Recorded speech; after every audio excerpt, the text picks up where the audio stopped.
Hello. Sorry if it's a little dark. It's night outside, and yeah, maybe I'll turn the brightness up later in the video. Anyways, I'm gonna be doing a review on Resident Evil 7 Biohazard. Um, it's been out since January, and obviously I just got back on YouTube, so I thought I'd review it. Probably should have reviewed it before the Evil Within 2, but if you haven't checked that out, then I suggest you check that video out too. Um, okay, now it's gonna be a rant on a little bit on the Resident Evil franchise, and also this game, and that's including the review. Um, there's been there's been a lot of I wouldn't say a lot of hate in this game, but like quite a bit, I guess, from like the old school Resident Evil fans, which I do understand. But at the same time, it's been praised for being survival horror again, horror, and also going back to the roots a little bit. And also at the same time changing as far as the perspective of the game. And I'll get into that a little bit more. As you probably may or may not know, it's a first person game. It's not third person anymore. So yeah, um, I'm gonna start off with saying this. I've been playing. Okay, I'm a huge Resident Evil fan. Let's just say that. I've been playing it since the very first one. Now, when I played on PlayStation 1, it's probably one of my fondest memories as being, I guess, a gamer and just playing video games in general. I love the first one, the first two. Like, they're all great. 4 was probably my favorite, still probably my favorite one. It holds the most value, in my opinion, and memories as a kid. I just remember playing that game and like I was so glued to the screen. Even though it was going a bit more action based, it was still a good survival horror game. And then 5 came out, and I was like, "Heh."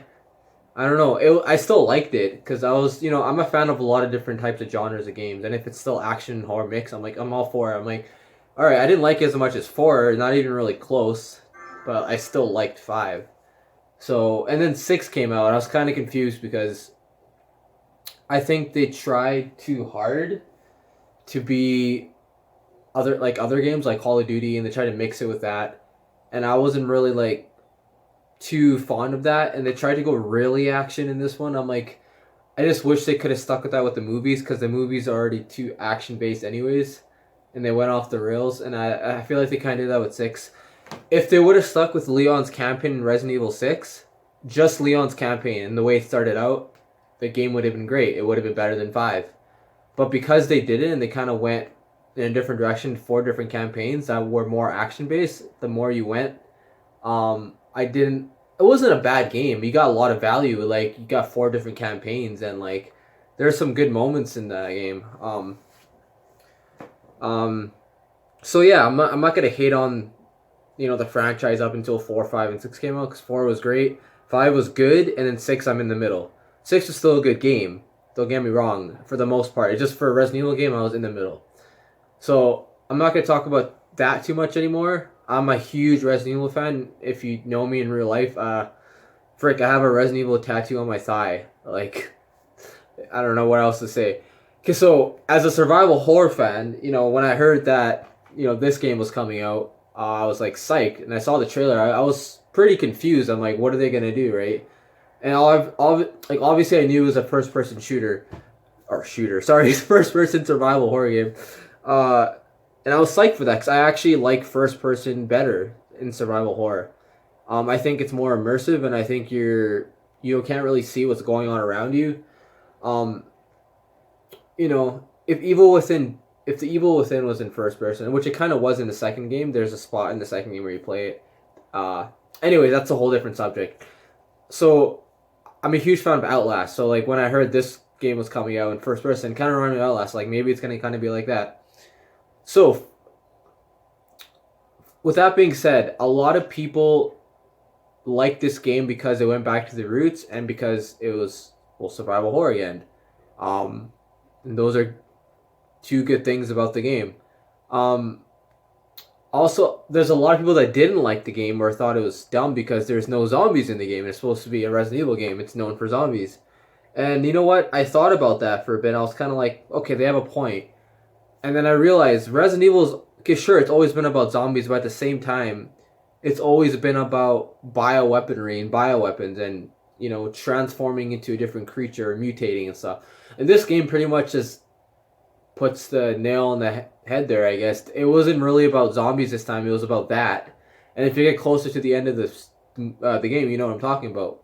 But throughout the whole game, they're giving you hints towards what's going on, and like, it's not really a zombie game. It has zombie-esque moments, and it's based on zombies in a sense, sure, but not really in the story of what's going on. So, I'm not gonna hate on that part. I think they took the bio weaponry part of what made Resident Evil good and kind of took it. Even though the payoff wasn't that great, the story wasn't as original, and that's one downfall I think this game had. It could have been a lot more original. I feel like they kind of copied off a different game. I'm not gonna mention that game right now.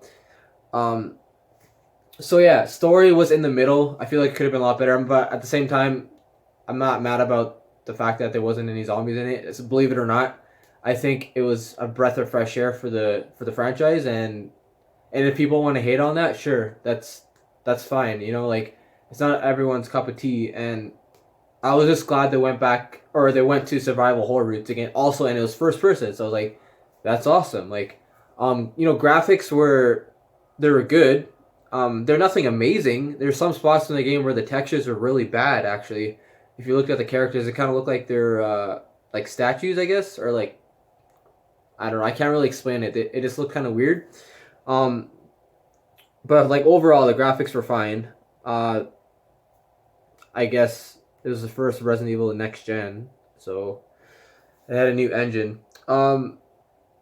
Another downfall of the game, I guess, or a flaw besides the story being half-assed, I feel like was Ethan. Is that his name? Yeah. See, I'm already forgetting freaking main character's freaking name because clearly I don't. I feel like he didn't react in the game as the way he should in real life or like in any situation that's terrifying. His reactions were delayed and they didn't really feel like you cared about the character. One thing that was kind of confusing about the game, you don't get to see Ethan's face the entire game. If that I'm saying Ethan because that's what I think his name is. I almost forgot. But you don't get to see his face, so that's kind of weird. I feel like there is going to be an eighth one. I wonder if he's still going to be the main character. And because there's supposed to be an eighth one coming out. It's like a prequel. So maybe we'll see his face. Not that it really matters, I guess, because he's clearly not that important. I feel like that the character development and almost every character, as far as the good guys or the good people in the game, protagonists could have been better. As far as the villains, like the Baker family, I think the characters were pretty well done. When it comes to that sense, you actually felt bad for their characters later on. I'm not gonna ruin the story, but I think that balance of like if I wish the character development was better for the protagonist. That would have been a lot better. It just felt kind of unrealistic, and they could have paid more attention on the character. Other than that, the atmosphere is great for the most part. You can hear stuff. You can hear John Baker, I think his name is, or any one of the Baker family members in the house yelling from like a distance. That really gives you a sense of like urgency. Like you need to do things quick, or you need to hide. What else do I like about the game? It wasn't so linear, I guess. It was basically like any other Resident Evil, but in first person. If anything, it was smaller. I remember Resident Evil 1 being bigger in the mansion, I guess. See, there's more options to go places. Obviously, this house isn't huge in the game, but you do get to explore outside the house later on. So that was pretty cool. What else could I say about this game? I don't know, I just feel like a lot of people didn't like it because it wasn't a Resident Evil game, but at the same time it was, and like, I don't understand like what people want. Okay, so they went back to the survival horror roots. That's a check mark for anybody that's a fan of the series. Um, I don't see the huge deal of being first person. If most people don't know this, but Resident Evil 1 was actually supposed to be first person from the beginning. But at last minute in the 90s, they changed it and they decided to go third person. So it's almost like this game is what Resident Evil is actually supposed to be. And I know a lot of people don't want to hear that, but it's kind of the truth. I've watched a couple documentaries on Resident Evil on YouTube. And yeah, they talk about it. So there's only a couple downfalls in the game. The story was half-assed, could have been better. Payoff wasn't as great. even though someone at the end returning character returns. I'm not gonna mention his name. And the character development as far as like Ethan goes could have been better. Um, Other minor gripes I can't really think of for the most part. It was a fun game. Weapons were pretty good when you used them. I didn't feel like you're using them too often, which I'm kind of glad. Mostly on the bosses, the boss fights. Yeah, one more thing, the boss fights, especially Margaret was terrifying. Every time Margaret was in the house or near you, it's scary. She ran up to you and like grabbed you. So I think hiding in this game was actually more intense than anything. Even almost more intense than like Outlast, which is interesting that I'm saying that because Outlast was pretty terrifying at some points. So yeah, like I think I gave Evil Within a 9. Like if I were to rate this game and compare the two, like if you watch my Evil Within review, this is a whole nother story. Like if I were to give this game a solid rating, I'd give it like an 8, maybe an 8.5 tops, but definitely an 8. It's a step up from I guess 5 and 6 as far as the survival horror aspect goes, and I guess returning back to the roots. Graphically, it's a lot better, but like even story wise, I say the other Resident Evils are still better. So yeah, that's my review. Let me know what you think because I thought this was a pretty solid game, and I'm pretty psyched for the next one. And the DLC kind of looks okay, but I don't know. Tell me what you think.